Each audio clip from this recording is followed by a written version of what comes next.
Guys இப்போ வந்து நம்ம ட்ரை பண்ணுவோம். அதுதான் பிரச்சனை. எவ்வளவு செலவு பண்றது? ஒரு பார்லருக்கு எத்தனை லட்சம் செலவு பண்றது? ஓகே.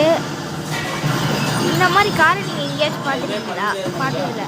நானே இருக்கிற புது கார் ரைட். 4 லட்சம் ஆச்சு முடி இதுவரைக்கும். இதுவரை நீங்க இந்தியன் பைக் டிரைவிங் 3Dல இதுவரை நீங்க இந்தியன் பைக் டிரைவிங் 3Dல இந்த மாதிரி கார் பார்த்ததே இல்ல. உங்களுக்கு என்ன ரோப்ளக்ஸ் சீட் வேணும்னா ஹேமந்த் 1 2 3 மட்டும் போடுங்க. ரோப்ளக்ஸ் சைட் கிடைக்கும். இப்போ என் அக்கௌண்ட்ல பெரிய தெரியாத பேர்லாம் இருக்கு.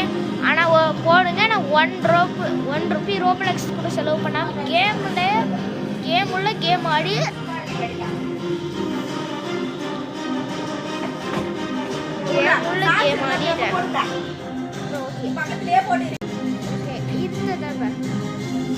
இந்த காரை நான் எங்கே ரீக்ரியேட் பண்றதுன்னு தெரியல. ஸோ அடுத்து ஒரு வழியாக முடிச்சாச்சு. இதை நான் முடிச்சதுனால நீங்க இப்போ எனக்கு 19K சப்ஸ்கிரைபர் பண்ணோம். சப்ஸ்கிரைப் பண்ணோம். பயங்கரமான புக்காட்டி ரெடி பண்ணிட்டேன். இதுக்காக நீங்க ரொம்ப வருத்தப்படுவீங்க. சப்ஸ்கிரைப் பண்ணலாம்.